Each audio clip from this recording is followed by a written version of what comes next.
Welcome to this next video in the playlist on vector spaces. In this video, what we're going to talk about is the concept of linear independence and what it means for a set of vectors to be linearly independent. Okay, right, so let's start just by setting up with a vector space, and then we'll define what linear independence actually means. Okay, so as always we will be working with a general vector space, so we'll have a vector space which we'll be calling capital V, and we'll be working over a general field, so it'll be a vector space over a general field capital F. Okay, so just because it's good to have a picture of this, I'll draw the picture once again of what this actually means. Okay, so we'll have a set of symbols which will be our actual vector space here. Okay, so I'll show this as a box here. So we'll have lots of symbols in this set, okay, and these will be the elements of our vector space, or the vectors. Okay, so I'll colour in the actual set here in turquoise. Okay, and on this set, what you'll have defined is two composition laws. Okay, so for it to be a vector space, it needs two composition laws defined on it. The first is called addition. Okay, and this is a composition law involving two vectors. Okay, so you can compose together any two vectors and get another vector back within the vector space. Okay, and we know that addition obeys the axioms of an abelian group. Okay, so this addition composition table, this needs to obey the axioms of an abelian group, so the vector space with this addition composition table on it is an abelian group. Okay, then to turn it into a full-on vector space, you have to put another composition table here, and this is going to be the scalar multiplication composition table, which I'll colour in purple here. And remember, this is more complicated. This is not a composition of elements of the vector space with other elements of the vector space. This is a composition table involving elements of the field, capital F, multiplying elements of the vector space. Okay, so you'll have all of the elements of the field given a row in this scalar multiplication composition table here. So all of the elements of the field will be listed down here, each of them having a row of their own, and all of the elements of the vector space will be given columns up here. And then what you'll go through and do is define the entries of this scalar multiplication table, which will tell you what any element of the field scalar multiplied by any element of the vector space actually is equal to, and that will then be another answer back within the vector space. And that scalar multiplication law must obey four axioms, namely closure, associativity with field multiplication, the identity, and the two distributivities. Okay, right. So there's our picture of our vector space that we're working with. Now let's actually look at what it means for a set of vectors to be linearly independent. Now before we actually look at what it means to be linearly independent, let's firstly look at what is meant by a linear relation of a set of vectors. Okay, so what we're going to be working with is a set capital S, which is going to be a set of vectors, and for our purposes we're just going to be thinking of finite sets of vectors. Okay, so v1, v2, all the way up to vn. Okay, so this is a subset of our vector space capital V, so it's a finite set of vectors from the vector space capital V. Okay, so here is our set capital S, and just marking this on our picture here, we'll have V1, V2, V3, all the way up to Vn here. Okay, so we've got a subset of the vector space here. We've got lots of vectors from the vector space in this set capital S. Okay, so what I now want to say is what is meant by a linear relation of S. Okay, what is meant by a linear relation of the vectors in S? So a linear relation of S. So a linear relation of S relies on you understanding the concept of a linear combination. So if you haven't seen what a linear combination is before, watch my previous video in this playlist on vector spaces where we discuss linear combinations and span. Okay, so a linear relation of the vectors in the set capital S is going to be a linear combination of the vectors in the set capital S, which gives as its answer the zero vector. Okay, so it's some linear combination c1 v1 plus c2 v2 plus all the way up to cn vn, which gives us the answer another vector in the vector space, but specifically it gives the answer the 0 vector, a very special vector in the vector space, the additive identity of the vector space, the vector which will add in our addition law on the vector space with any other vector to give that other vector back again. Okay, so this is what is meant by a linear relation of the vectors in the set capital S, a linear combination of the vectors in the set capital S, which is equal to the 0 vector. Okay, and I'll just stress that all of these coefficients, the CI's, these are all elements of the field capital F. Okay, right, so that is what is meant by a linear relation of the set of vectors capital S. It's a linear relation which gives the 0 vector. Now actually firstly, just before I move on to linear independence, let me tell you about a linear relation which always exists. Okay, so no matter what this set of vectors is here, there is a linear relation that will always exist, and that is the linear relation where all of these scalars, C1, C2, all the way up to Cn, these are all equal to 0 in the field. Okay, so the additive identity of the field. So if we set C1, C2, all the way up to Cn as equal to the scalar 0, then what we'll be doing is multiplying all the vectors v1, v2, all the way up to vn by 0, the scalar 0 in the field. And of course, when you multiply any vector by scalar 0, you get the 0 vector. Okay, that follows from the distributive properties that we insist scalar multiplication must obey.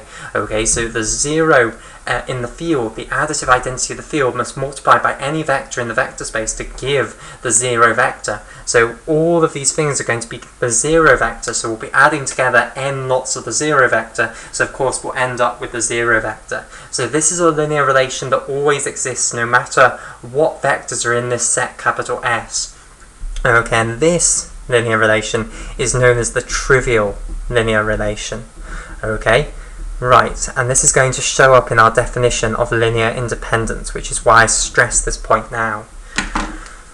Okay, so now let's actually have a look at what the definition of a linearly independent set of vectors is. Okay, so a linearly independent set of vectors, which we'll call capital L, is once again a set of vectors, so v1 all the way up to vn here, which is a subset of our vector space capital V, which has the special property that the only linear relation that exists is the trivial linear relation. So the only linear combination of this set of vectors which equals the 0 vector is equal to the linear combination where all these scalars are the 0 in the field. Okay, so the only linear combination is the trivial one. That's the definition of a linearly independent set of vectors. So if this is going to be true, it instantly implies that C1 is equal to 0, C2 is equal to 0, C3 is equal to 0, all the way up to Cn is equal to 0. That's the only way that this can be true, basically, if this set of vectors, v1, v2, all the way up to vn, is a linearly independent set of vectors. Okay, so that then is the definition of a linearly independent set of vectors, one for which the only linear relation is the trivial linear relation. Okay, right. Now, this actually has a beautiful consequence, and that beautiful consequence is that as soon as the only linear combination of the vectors which equals the 0 vector is this, i.e. the instant there's only one linear combination of this set of vectors that equals the 0 vector, it also becomes apparent that all of the linear combinations of this set of vectors have to be different vectors in the vector space. So let me make this explicit. Okay, if we have two different linear combinations of a linearly independent set of vectors, so here we have one linear combination of this set of vectors, c1 v1 plus c2 v2 plus all the way up to cn vn. So that's one linear combination of this set of vectors here. Now if we have another linear combination, so I have c1 bar plus c2 bar v2 plus all the way up to cn bar vn. So these are different linear combinations. Okay, so these scalar coefficients here, c1, c2, all the way up to cn, these are different from these scalar coefficients, C1 bar, C2 bar, all the way up to Cn bar. So these are different linear combinations of this set of n vectors, okay? If you have two different linear combinations of a set of linearly independent vectors, they cannot equal one another. I can instantly say these two are absolutely not equal to each other, okay?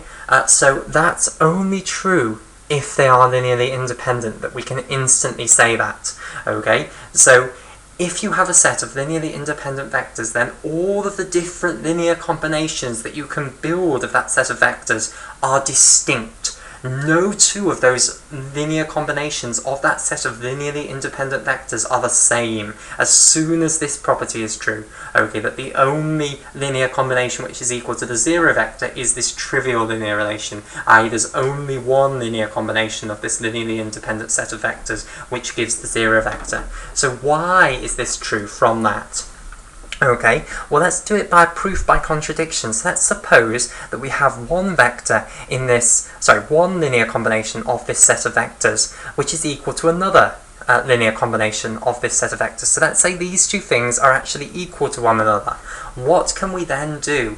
Well, we can use it to find a non-trivial linear relation on this set of vectors. Okay, so how can we do this? Well, if these two things are equal to one another, what we can do is we can move the things on this side onto the other side by adding the additive inverse of these things onto both sides. Okay, so what I'm now going to do then is onto this purple side here, I'm going to add the additive inverse of each of these n vectors. So C1 bar times V1, that's a vector. Okay, it's just V1 scalar multiplied by C1 bar, but that is a vector in its own right. The same for C2 bar V2, and the same all the way up to Cn bar Vn.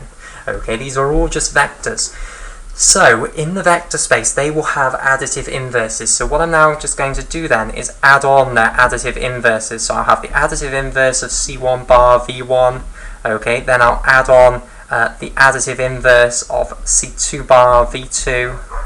And I'll go on, continuing this on, and I'll add on the additive inverse of Cn bar Vn, like so. So all of these vectors on the purple side here, I'm going to add on their additive inverses here.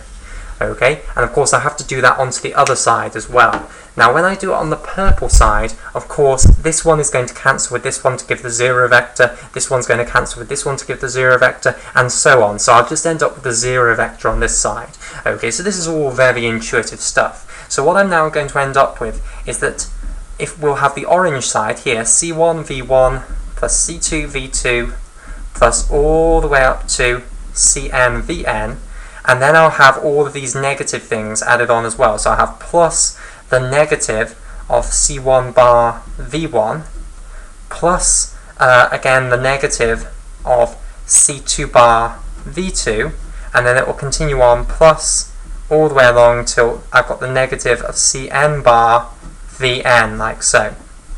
Okay, right, and my great big equation will read that this is equal to the zero vector. Okay, right. So before we go any further, let me just prove something that's a fairly intuitive result but needs proving, because at no point so far in this playlist on vector spaces have we proven it. Okay, and the thing that I want to prove to you is that if I want the additive inverse of C times V, that is equal to the additive inverse of C in the field scalar multiplied by V. Now that might look trivial, but these two things are different, okay? And we need to prove that they're actually going to equal the same if the axioms of a vector space are going to be true. Okay, so let me just stress what these two different sides mean. Okay, so this side says take the vector V, scalar multiply it by C, get some new vector in the vector space, and take the additive inverse of that new vector in the vector space in the vector space. Okay, that's what the left-hand side here means. The right-hand side says take this scalar multiple C, take the additive inverse of that in the field, and scalar multiply the additive inverse of C in the field with V.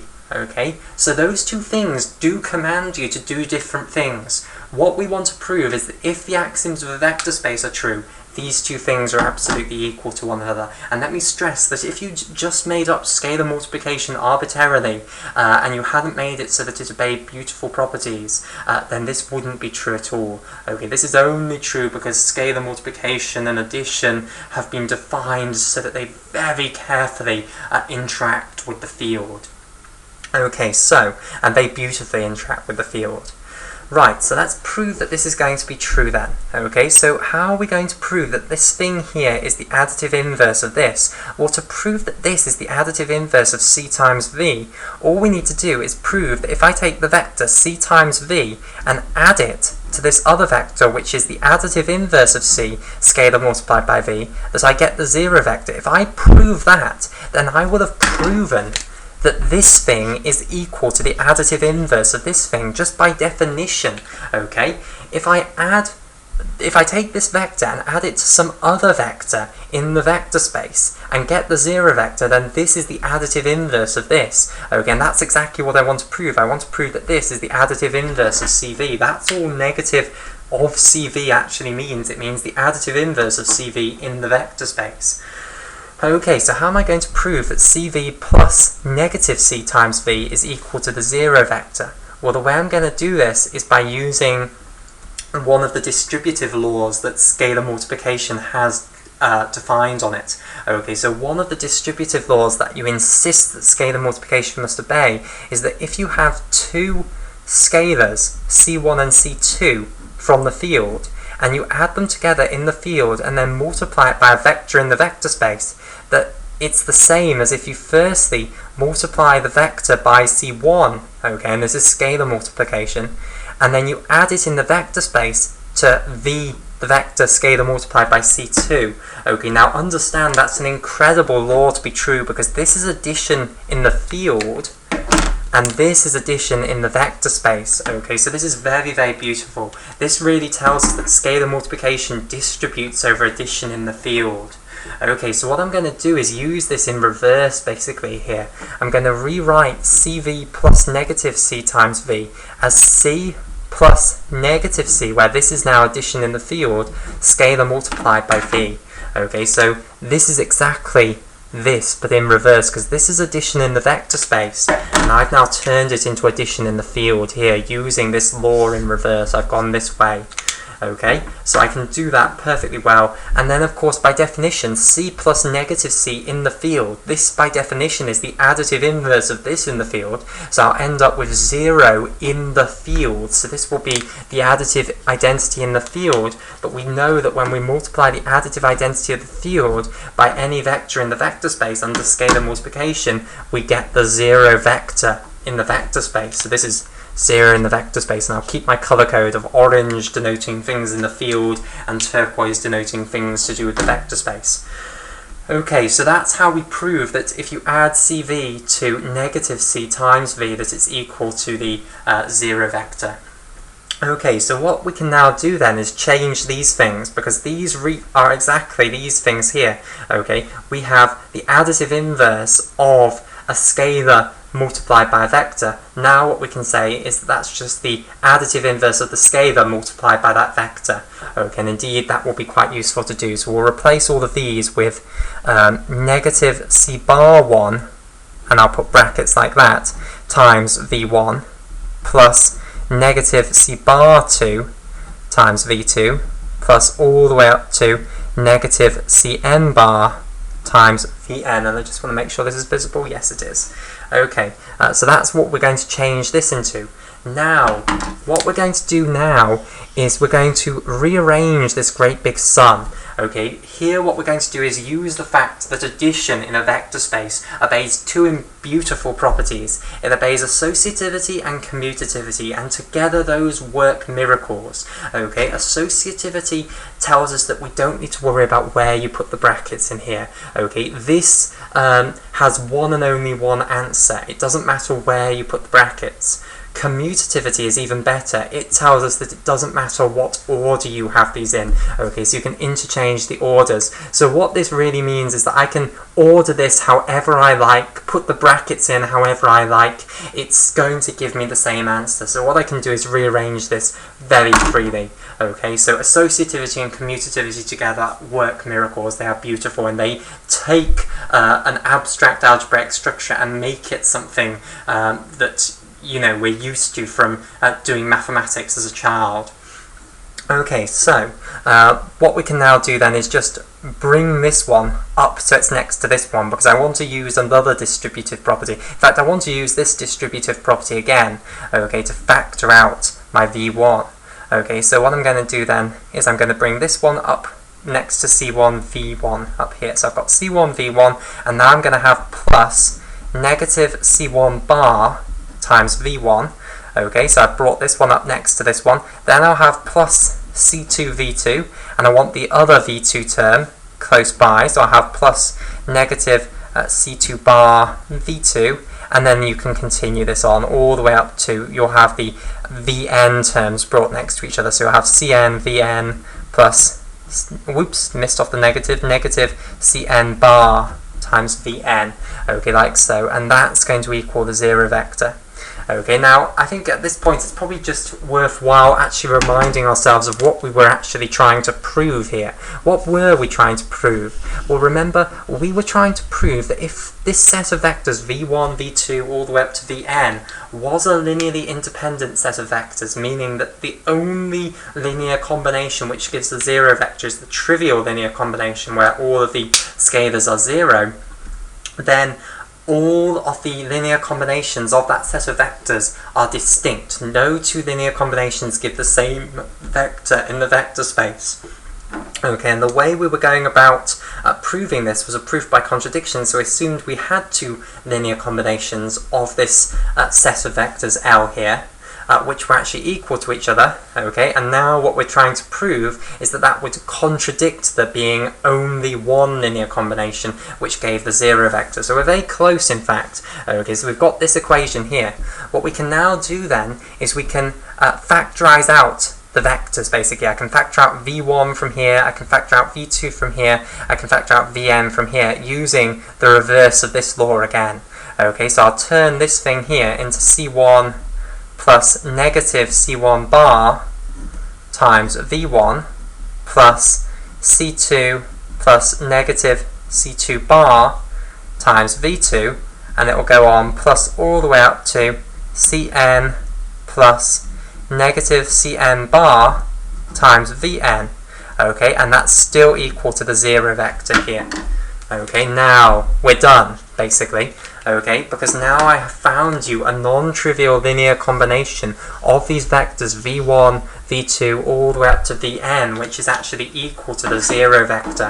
Okay, because if you look at all these coefficients here, we've got c1 plus the additive inverse of c1 bar.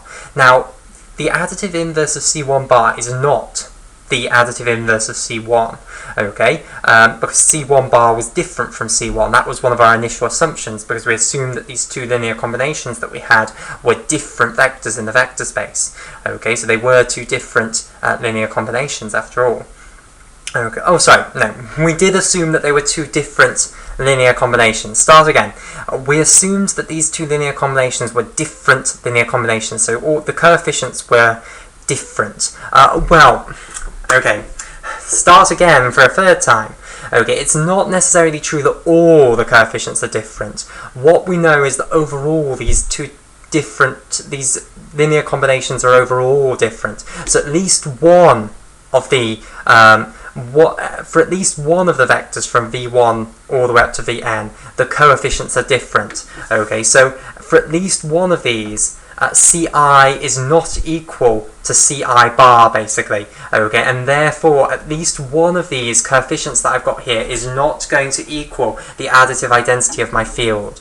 Okay, so I'll repeat that because I've made a mess of it. Okay, so we had these two different linear combinations of our vectors v1, v2, all the way up to vn. Now, for these two different linear combinations to actually be different, it cannot be the case that all the coefficients match up. Okay, some of the coefficients might match up, so maybe C1 might be the same as C1 bar, but at least one pair of coefficients will not match up. Okay, and that means that if you go to that point, okay, if you go to where that pair of coefficients is in this great big equation that I've got here, you will get a term with a non-zero scalar coefficient, basically, okay, because there you'll be adding Ci to Ci bar as inverse, basically, additive inverse, and that will not give you 0 in the field. Okay, so you will end up with a non-trivial linear combination here where not all of the scalars are equal to the additive identity of the field, and therefore you've proven that there is a non-trivial linear relation, and therefore you've contradicted this set of vectors being linearly independent. Okay, so what we have now then proven is that if you have a set of vectors which are linearly independent, okay, meaning that there is only one linear combination which gives the 0 vector, namely this linear combination where all the scalar coefficients are 0, then all of the different linear combinations of those vectors are distinct vectors in the vector space. No two different linear combinations give the same vector in the vector space.